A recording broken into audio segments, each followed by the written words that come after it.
Hey y'all, it's Chris with Rockin Farm. Today we're going to talk a little bit about like heat stress in animals and how to help your animals survive hot temperatures.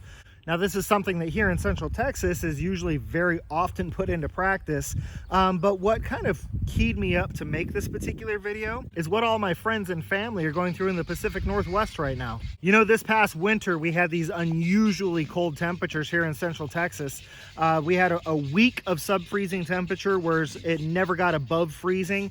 We got all the way down to 0 degrees at one point, and that is weather that just never happens here in Texas, so therefore we weren't prepared for it. And we were doing a lot of griping and complaining about it.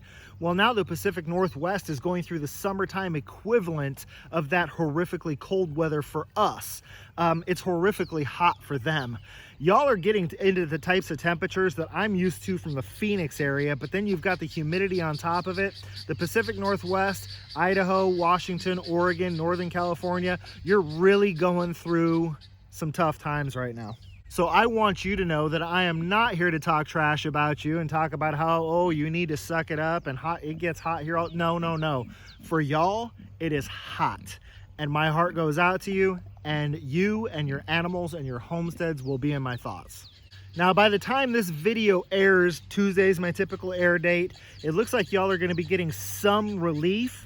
But considering the fact that like where my dad lives, which is just south of Seattle, the average June temperatures are in the 70s, like mid 70s, even the 80s is really hot. So just the fact that you're getting out of the hundreds or out of the 90s over the next few days and getting back down into the 80s, it's still hot.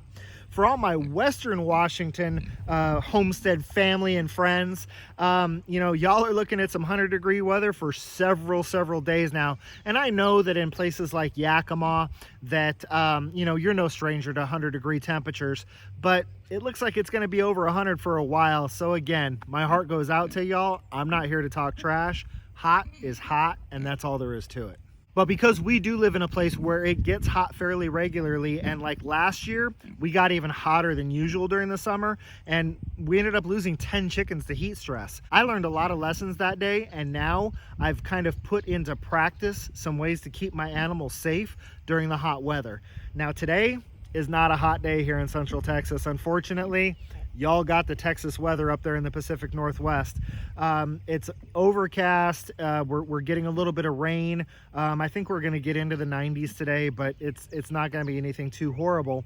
So what I'm doing right now, I don't necessarily do this for my animals when the temperatures are what they are today, but anything over about 95 degrees, this is the practice that I put into effect. So let's go check it out.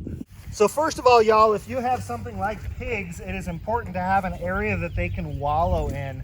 I tried to set my wallow up in such a way that during the hottest portion of the day, they've got some shade. So typically it's going to get like the hottest, it is around 3 or so. Those temperatures will last through 5, and then it starts cooling off after that. So that hottest portion of the day is kind of that mid-afternoon. So I put their wallow in such a place that right around 1:30 it starts getting shade. And now we got piggies flopping in the mud. Now the reason I'm sitting out here with a hose in my hand is because you can see I have my automatic watering system set up right here. But what happens is because this system is fed by a hose, the hose water, the water in the hose itself gets really hot. They'll come over here and bite down on this nipple, and the next thing you know, there's like scorching hot water coming out of it. So what I do is I come out here every couple hours and I open up this bypass hose and I put this water into their wallow. And I'm gonna let it run until I feel that there's no more hot water in the line and the water has gone cool. At that point, I can come over and press on their water nipples just to let the last of the hot water out of the lines. And once this is running cool and that is running cool, I know that they have cool water. And I also know that I have added some cool water back into their wallow. So it's important to note that we've got a great big shade tree here, and this is where my pigs are going to spend June and most of July.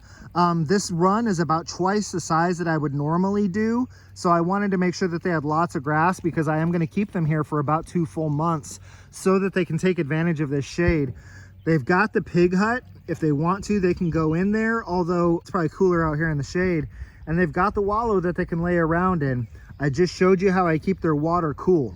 I try really hard on a hot day not to wake them up and stir them up when I'm out here doing these welfare checks, because I'll come out here and do these welfare checks every couple hours. Now for right now, I have the luxury of working from home, and it makes being able to come out here and do these welfare checks every couple of hours something that's very easy to do. It takes me about 5 minutes to walk around and check on all my animals, clear their hoses, clear their water.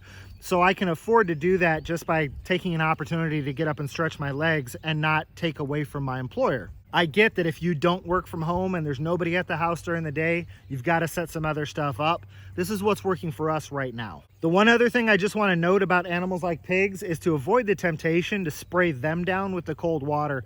I want you to think about when your body's really hot and somebody dumps an ice cold glass of water over your head. It's a good way to send the pig into shock.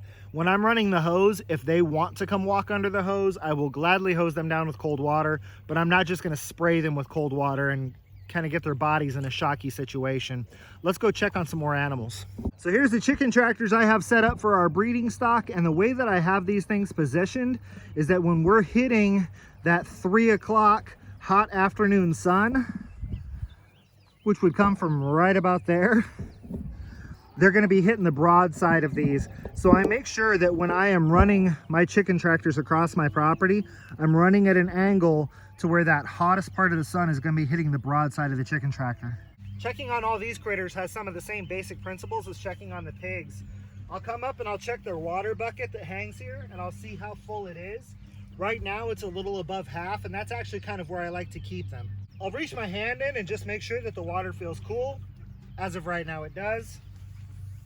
And I'll turn the valve here on their water system and let the water run until the warm water comes out of the hose and comes out of the pipe. Once I've done that, I'll come in here and I'll just kind of actually fill the cups for them and get all the hot water out of the system. It only takes me a second to do this, and now they have access to nice cool water. Now if I stick my hand in the bucket there and I feel that the water is a little too warm, well then I'll open up the valve, I'll drain the system completely, and while it's draining, I'll grab a bucket, walk back over to the pigs, and fill it up with nice cold water out of the hose, and then I can come back and fill these buckets about halfway. These guys also will get nice cool treats. One of the cool ways that I like to give them something like frozen corn is actually just to take your muffin cups, like you would make cupcakes with, and if you just pour canned corn, liquid and all, in there, throw it in the freezer, then you make little frozen corn muffins that you can toss into the chickens and help keep them cool on a really hot day. This is a little hydration station that I have set up for the guinea fowl. I'm not worried about their hydration today because we really do very much treat our guinea fowl like wild birds. So I have the hydration station set up for them just to make sure they have access to water. Right now our creek is running, so if they want a drink, they just go down to the creek. Now for the rest of the chickens, it's kind of wash, rinse, repeat. We have them in a run that has a ton of shade. Their water system is on the north side of their coop. And if necessary, it's hard to see, but that red dot there is a valve where I can again evacuate the hot water from the system and have cool water running to the system. Now, one other thing I do for my egg laying flock over here is, because there's not a whole lot of air movement in the coop, I leave the top door open to the coop during the day. And we went ahead and just put some chicken wire in here. We have to duck to go in to get eggs, but it's not the end of the world. And the last thing we do is that because I run power to my coop, we do keep a fan in here that just kind of runs 24/7 during this time of year. For any baby chicks that we have over in our brooding and grow out area in the barn, it's kind of the same setup, but I'll go ahead and show it to you anyhow. So it's a nice big area. Obviously it's all shaded. They have fresh water. I'll come check the level. I'll come check the temperature. And there's a fan that runs in here during the daytime hours, but we do turn it off at night. The dogs and barn cats, they have access to water bowls all over the property.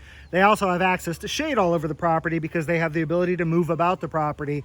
So they generally don't have any problems with the heat. If it gets too hot, I have a couple of fans I can set up on the porch to help move some air.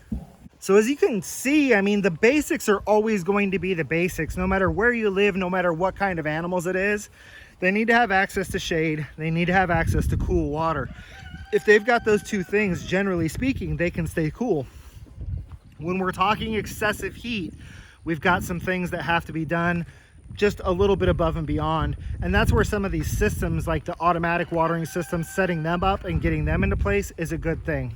Typically in the Pacific Northwest, if you got an auto watering system, you wouldn't have to come out and make sure that it's running with cool water because it would never get that hot. Right now, you need to go out there and clear that hot water out of the hose. I hope someone somewhere is finding some of this information useful. Keeping your animals healthy and keeping your animals cool during extreme heat is not only important because of your livelihood. You don't want to lose out on the money of losing stock. It's also your responsibility as somebody who's taking part in animal husbandry to make sure that your animals aren't suffering. If you're losing animals to heat, you need to put some things into place. And that's what happened to us last year. It was the first time we had ever had excessive heat with livestock. We lost 10 chickens in a single day. It broke my heart. I felt like a complete failure as a homesteader. And I said, I've got to figure out how to fix this. And we put these animal welfare checks into place. We do these same welfare checks during extreme cold in the winter months. If it's below freezing, I'm out here every 2 hours, busting ice off of the water, making sure that they have access to water, making sure they have access to warmth, etc. So checking on your animals, whether it's extreme cold or extreme heat, it's just something you have to do. If you're in a position in life where you do not have any ability whatsoever to check on your animals during extreme heat and during extreme cold, then you might be at a place in life where it's not really time to have animals. For us, typically here in Texas, that extreme cold weather isn't really necessarily a problem. And the extreme heat occurs during summer months where even if I am not working from home, I've got kids that are home from school that can go out and do these welfare checks for me. So we are at a place in life where we can make sure the animals are taken care of. If you're not, don't feel bad about that. Just understand that you're not at a place in life to really take good care of your animals. Again, I hope you all found this helpful. Do me a favor, hit that subscribe button, click that notification bell, and go check out the website, rockin8farm.com. For all my friends, family, and fellow homesteaders up there in the Pacific Northwest, again, you're in my thoughts. I'll be hoping for cooler temperatures for you to come very, very soon. But until I see y'all again, this has been Chris with Rockin8 Farm. Be happy and live healthy.